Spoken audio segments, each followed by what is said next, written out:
is melting iron, metal, copper, anything that has a material that you heat it up and it changes its physical position, then it's considered to be like cooking, and this is also prohibited on Shabbat. Is the volume okay by you, Ricky? Okay. Yeah, it's okay. It's fine. I can hear. It's fine. Thank you. Thank you. It's okay. Excellent. So this like so anything else that we cook is we're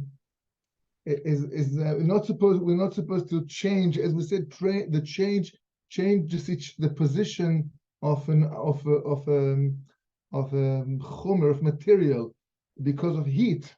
That's considered to be cooking. One more thing we've left regarding the cooking foods. When we make, righteous women used to make pickles in vinegar or in salt water, and let it stay for 2 weeks or so, and you have pickles or whatever it is that you. So according to halachically, if you put something in water, for example, like a cucumber in water for 24 hours, halachically, it is considered to be cooked. For some other issues, not regarding Shabbos, even though it's considered to be cooking after 24 hours, but for Shabbos, there's a machloikes, a disagreement between the sages. Some say that even during Shabbat, even so that putting vegetables in water for 24 hours considered to be cooking, but for Shabbat is not considered to be cooking. And some other sages said that it is cooking. Therefore, we prevent ourselves from making pickles on Shabbat. Okay, beautiful. So next week we're going to talk about the level of heat that is required to use in order to have a problem with cooking in that specific temperature. So we're gonna jump for Erev Shabbos. Rabbi, can I ask a question? Sure. I didn't get there at the beginning. Was there vegetables in salt water or just plain water? Either. Okay. The minhag is to make pickles or those red things, the round, even pickled, or even pickled tomatoes. People do sometimes. You can get them, but so the minhag, the custom is to do it with salt, with water and salt or vinegar. But even if you put it in water alone for 24 hours, it's considered to be already cooked. Okay. So if by mistake a tomato fell into water just before Shabbos candle lighting, right? And nobody paid attention, and hop comes mincha or the noon of Shabbos, and it's like it's sitting in the water 20 hours already. You better take it out and maybe use it for something, because if it's going to be sitting 24 hours, it's considered to be cooking, and you better not do it. There is some sages you can count on who do not consider that as cooking during Shabbos, but still better to be on the safe side. Okay, thank you. Beautiful. Thank you for the question. So we're jumping from here to Kabbalah's Shabbos, receiving Shabbos, right? Kabbalah Shabbos is the traditional davening at shul.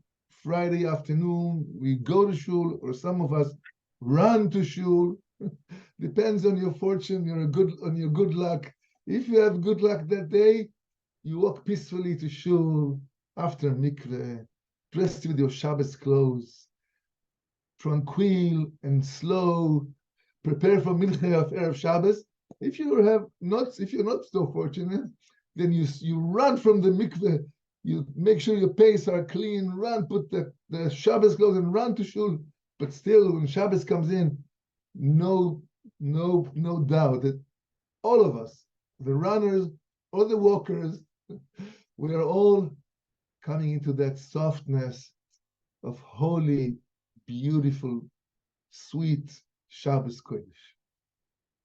So what happens? We go to shul, we daven mincha, and right after we start the traditional Kabbalat Shabbos, composed in Tzfat in the days of the Arizal. They had a special tradition to go out to the fields to welcome Shabbos outside. This is according to Kabbalistic teachings, what the Arizal and his students used to do. And what happens behind the scenes when Shabbos comes in? What is it, that thing that changing the whole universe into becoming a higher level of a transition? You know, we change, our faces change, our children change, the rocks changes, the mountain changes, the water, the rivers, the seas, the oceans, everything changing. What is it that's happening over there? So I saw there's a Siddur, very simple book, Siddur Meforash, right? It's a Siddur with some explanations about what's going on and the explanation of the world, of the words, just simply explaining words of tefillah. Rav Koenig Zecher Tzadik Livracha was promoting us many times to learn the meaning of the words of the prayer. So when we pray at shul, we already know what we're saying because we prepared. As we zoom through davening, we're not necessarily always able to comprehend the words we're saying, so it's better to prepare ahead of time. So what happens when Shabbos comes in? We live on this world, it's the lowest level of the spheres, the spiritual levels that are coming down, that are in positions, in layers, so to speak. So we are here living in this world. We are called the conception of Malchut, of kingship, which is the lowest sphere of all the spheres. This Malchus, this earthly world, us, people, animals, creatures, stars and the moons, and the galaxies as well, still all considered to be the sphere of the Malchus. During the weekdays, the evil forces, the Sitra Achra, the other side of the not the side of the Kedusha, the side of impurity, that is waiting always to grasp, to take vitality from the holiness, from the holy side. When Shabbos comes in, it hits those forces and they're unable to have grasp in the Malchus, in us, in our earthly world. So the Shechina is elevated.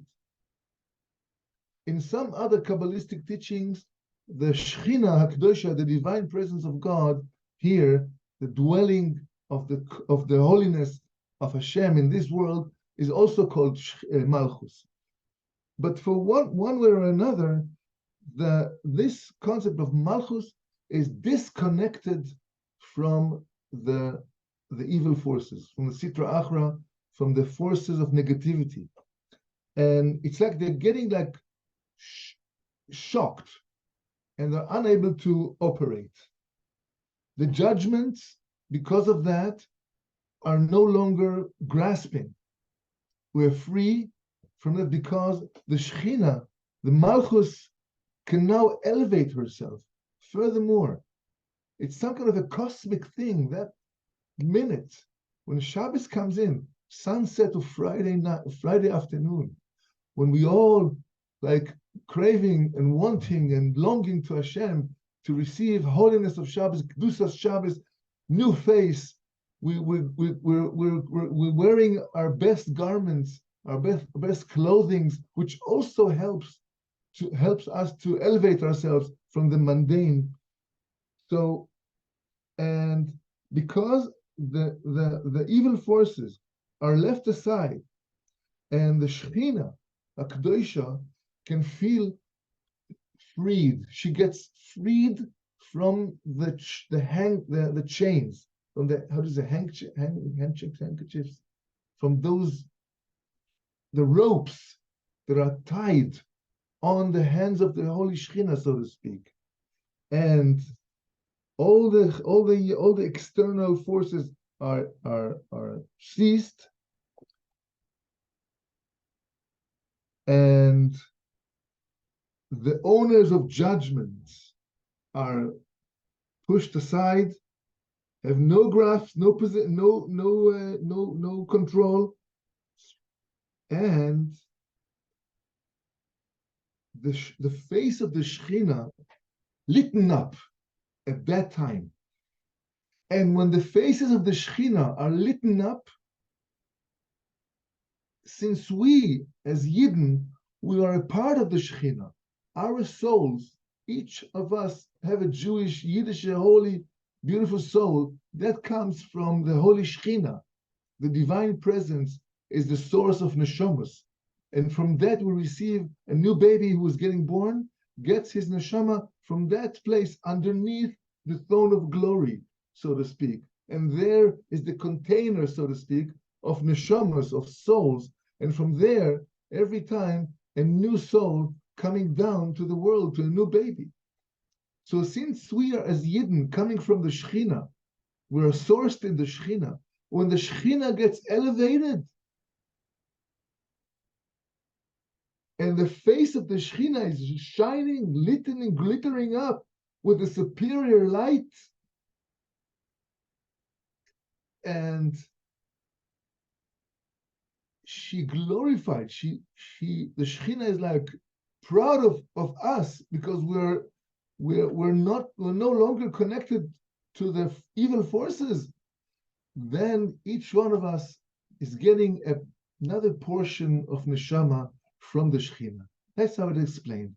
The Shekhinah gives another portion of spiritual force, which is called Neshama Yetera, the extra portion of spirituality of Neshama, and all the Jews in the world.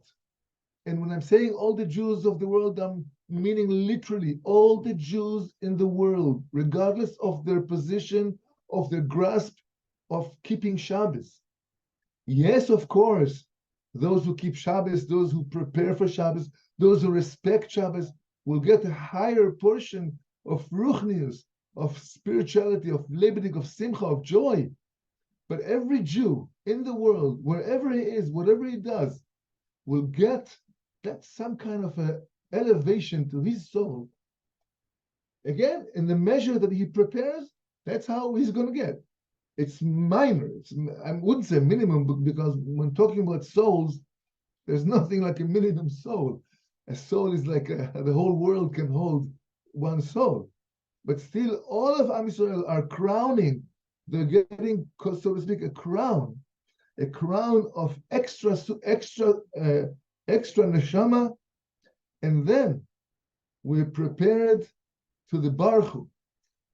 In Shul, after finishing the Kabbalah Shabbos, just prior to the Kriyas Shema and the brachos, the blessings of Shema, we are saying Baruch Hu es Hashem Amvorach, and as I explained before in our previous shiurim, there are 5 words: Baruch Hashem Amvorach Le'olam Va'ed. 5 words compared to 5 sections of spiritual, of neshamas: the nefesh, the ruach, the neshama, the chaya, the yechida.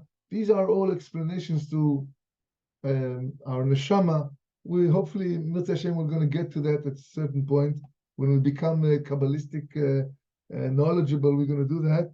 So when that Baruch Hu hits, then the extra Neshama comes right then to us, and we're ready to daven the prayer of Shabbos Kodesh, much elevated, much higher than regular position, right? Ready, Shabbos clothes, mikveh, shower, hot shower, whatever it is, and we're ready to start davening the Ma'ariv of Shabbos. Something small from the Parsha, and we're gonna conclude, God willing. In the Parsha, we deal with Mishpatim. Mishpatim are simply rules, and most of it are dealing with Chosh and Mishpat, with like mammonos, monetary issues between fellow men. If you buy a slave, what do you have to supply the slave with? Or if the slave want to stay as a slave, he doesn't want to go free. Or if somebody, God forbid, kills someone, or somebody hurts someone, or if a person hit a person and he's injured, what does he have to pay? These are all seems to be very, very practical, gashmias, dry laws. And the truth of the matter that it's really not physical at all. Every word of the Torah has a deep significance, have a deeper meaning. If you take every word, there's 70 faces to the Torah, 70 explanations to explain even one word of the Torah. And as I read in this forum, each one of those 70 explanations has 70 explanations. So we have 70 times 70s, that's simply like 49,000 or 4,900. And each one of those 4,900 explanations of the Torah has itself 70 explanations. So we really couldn't, we didn't even started touching the Torah, the holy, heiliger Torah that we got from Ein Tzana by Moshe Rabbeinu HaTzadik. And it works, it is connected, because only we as Yidden who carry a heiliger Jewish neshama are able to get and to maintain and to keep the Torah, because we're both heilig. We're heilig as Yidden, the Torah is heilig, given from Hashem. It's a good match. So we get together, it's a good shidduch. So good Shabbos everyone again. We'll see you, God willing, next Thursday, and hopefully you'll have a beautiful, beautiful Shabbos coming up with Chodesh Adar, the extra portion of the additional Adar. So there's no excuses to be sad anymore. Of course, each one could keep his old shmates, his old, the shmates that's from before. But the truth of the matter, we don't have to. We can leave everything behind, jump to Rosh Chodesh, jump to Shabbos, and start to enjoy our life for 2 months of simcha, of joy, unbelievable life with a lot of simcha in everything we do. So good Shabbos, everyone, and we'll see you next Thursday. Good Shabbos. Thank you so much, Rabbi. Shabbos, Chodesh Tov. Chodesh Tov. Rosh Chodesh Tov, Shabbat Shalom. Amen. Shabbos, bye. And thank you, Abraham Zoe, you put in the note in the email, you talked about Dr. Alan Weiss, and I think this is the rabbi who talked about it. It was very inspiring. Thank you for that. Thank God, yes. He was an extraordinary person. Yeah, so that was very inspiring. Thank you. I just read that. Oh, good. Spread the word. Spread the word. Put it on your groups, post it on your contacts. Worthwhile. It's a good thing. It's a good zach.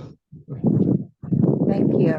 Okay, fine. Good Shabbos. Good Shabbos. Good Shabbos. Shabbos. Good to see you again. Bye-bye.